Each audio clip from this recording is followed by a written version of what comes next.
I'm Bonnie Kempke. Welcome to my studio and welcome to Quilting on a Thread. This is edition 5, episode 5 of my quilt journey. And yesterday I finished quilting all of my waves throughout my quilt body.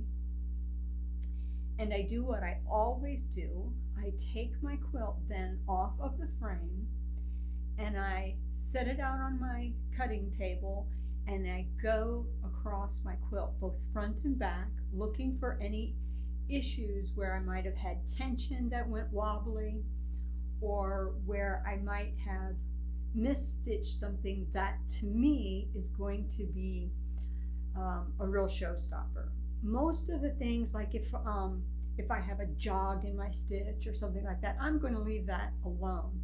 But if I see tension issues or where the stitches just don't look good, I pin them on whichever side I find them. If I find them on the front, I pin them at the beginning and the end of where I find the stitches that I don't appreciate. If I find them on the back, I pin them at the front and the end of where the stitches are just not quite up to my standards. And as you'll recall, I've had problems with my glide thread coming right to left, and that did play an issue on the back side of my quilt in one location. So in this entire king size quilt, I had an issue where my tension just really demonstrated itself. The thread and the tension really demonstrated itself badly on the back side of the quilt. So I have that pinned and I have my quilt just laid out here over my frame, and I'm going to clip it into place so that I can see that area, and I'm going to rip those stitches out and correct that area. And so to do that, it's better if you find it before you've taken it off the frame, but you definitely want to do it before you trim your quilt body up. And so that's where I'm at, and I'm going to put you on hold. I'm going to clip everything in place and get it rolled into place, and I'm going to show you how I address this error. And I will be back momentarily, so you just hold on there. Okay, so I'm back. I have everything clipped up on my frame, and you may or may not be able to see the pins, but they're right here, and they're pinned from the bottom. And in pinning them, that's what I did this. I pinned these here on the bottom, and then I took a seam ripper, and I started playing with these stitches. And I see, yeah, the stitches really are discombobulated. So those pins I'm going to take out, but not before I pin a good distance away, at least 3 inches away. And so I'm going to take 2 more pins, bring them over, and I'm going to pin those on the top and remove the pins on the bottom. And the reason why I'm doing this is now this is where I need to rip back stitches to. So on this side and over on this side, I'm going to rip back those stitches. And the reason why I'm going to rip back stitches a good bit is so that I can have enough thread to pull up and tie off, bury the ends, and then start again there. So I have a seam ripper. I have my pins that are in place. I'm going to take these pins out of the bottom now because those are going to be a problem. So I'll take that one out, and I'll take the other one out. So this is something I do with every quilt. When I'm finished working on it, I take it and set it on the table and I examine my stitching. And the reason why I do that is for just this kind of instance where there's a tension discrepancy that I didn't catch already. Normally I'll catch it, but if I don't catch it, this is how I handle it. So get rid of those pins. I'm going to pull my tweezers and my needle up and have them set over here. And of course, my Dritz seam ripper, needle threader. So I have a pair of very, very sharp tweezers and just a standard sewing needle and my seam ripper. Now what I'm going to do with the seam ripper is I'm going to go to about the center of this and I'm going to rip that seam, just rip one stitch. And now I'm going to start loosening those stitches up with the seam ripper. And hopefully they're not so messed up on the bottom that the stitch won't come out. If it is, I'll just have to cut it away. But what I'm trying to do is get a stitch up high enough that I can start pulling that stitch to give me what I call purchase, but anyway, the ability to grab the stitch from beneath. So now that I've got that stitch loosened there, I'm going to see if I can find the stitch on the bottom. I sure can. So then I'm going to take the seam ripper and reach under there and cut that stitch. Now what that does is that gives me a loose end on the top and a loose end on the bottom, so that now I can start pulling the stitches away.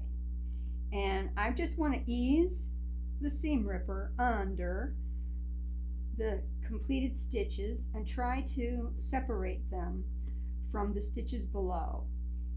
And I don't want to use the sharp end. I'm using the dull end as much as possible, because what I want to do is raise those stitches up enough that I can loosen them. Sometimes it takes playing with them underneath,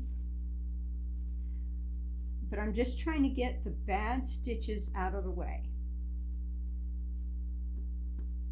Now eventually I'm going to get to a point where I can pull the stitch up from below, and that's a good thing because I want the thread to come up from below so that I can use that to tie off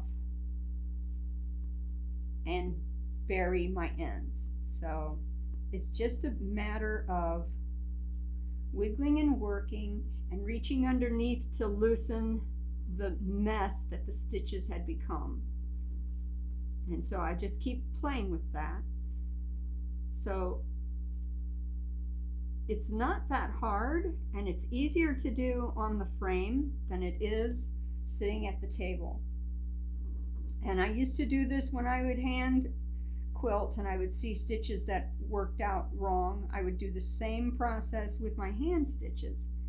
So I'm going to put you on hold for just a moment, because I'm going to speed this up so you don't have to watch this ad nauseum, but you'll be seeing it in rapid speed in a moment. So let me put you on hold.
All right, so I've got the stitches out, and so one of the things I want to go ahead and do is heal those holes with my fingernail. And what that does is that lets me get any odd pieces of thread that were caught still, but it lets me heal those holes so that the previous holes don't interfere with my new holes. And I have on both sides enough of a tail that I can seal that off. So I'm going to go ahead and tie this off. And you'll notice that I tried to go to a seam point. And the reason why I did that is because it's always nicer if you have to bury seams in the middle of your quilt that you bury them in a seam. That way it doesn't show as much. So now that I've got those tied off, I'll remove my pins. I no longer need them. I no longer need the seam ripper. And so I'll come over here with my Dritz threader and I'll thread these tails in and I'll bury them just like I buried any other ends. So I thread my needle. I find the hole where that came out of and I work into the hole and I rock the needle to get it into the batting. Pull the needle out with the tweezers. Pull that until I feel it catch. Snip the loose threads off, heal that hole. So that one's done, and I do the other end just the same way.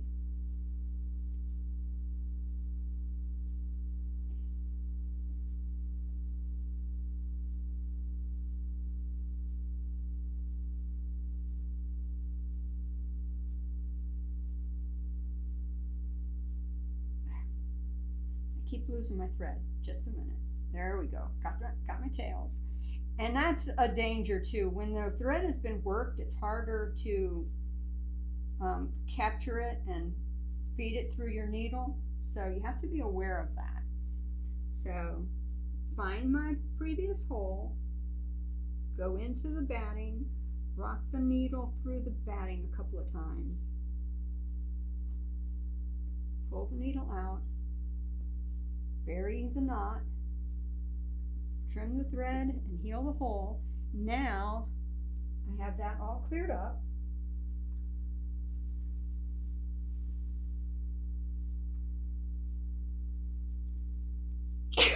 Excuse me. So sorry. I'm looking for my needle. Did I put my needle down here? I did not. I put scissors down here. So I've misplaced the needle, but that's okay. I pull my little thing. Okay, I got my threader. Put my threader back in place. There's the needle. I don't want to sew and have that needle on the bed of my work. Okay, so now that that's in place, I just bring the head of my machine over, find where I had ended stitching over here, where I'd buried this last bit, drop the needle, pull the needle back up. Now I have some more ends that I'm going to have to bury. I'll pop those in place. I go ahead and tie off with my needle down.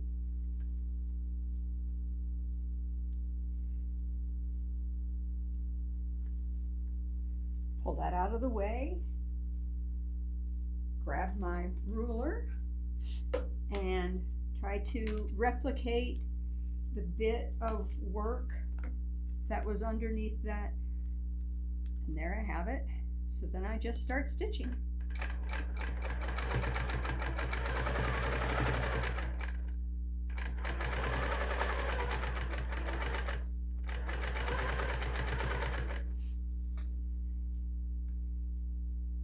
And then I'm just going to make sure that I can match up the end where I had started with before.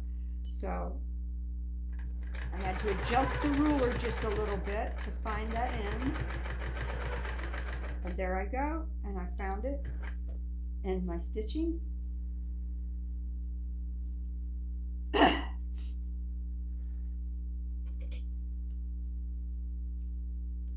Pull up my bottom.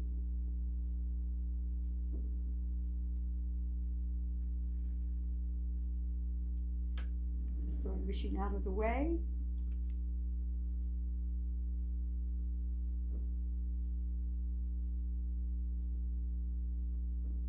that. Get my trits back out.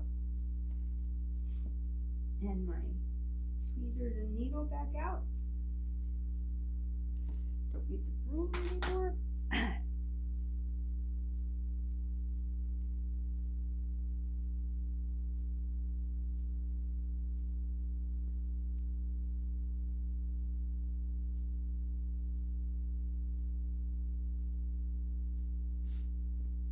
Find the previous hole, go in, lock my needle, finding my batting.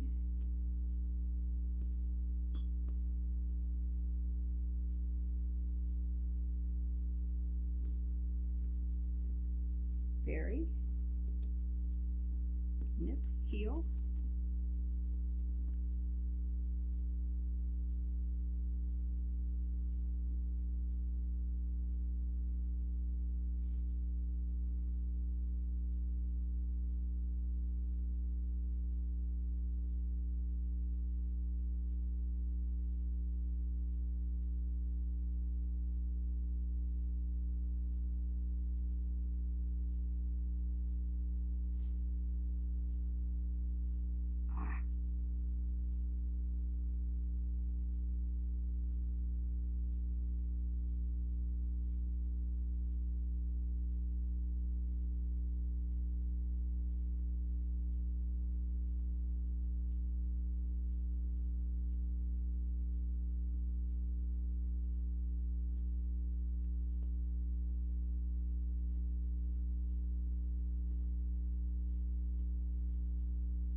Now that that is repaired, I can't even tell the difference. I know that it ended and started here, but I seriously cannot tell the difference.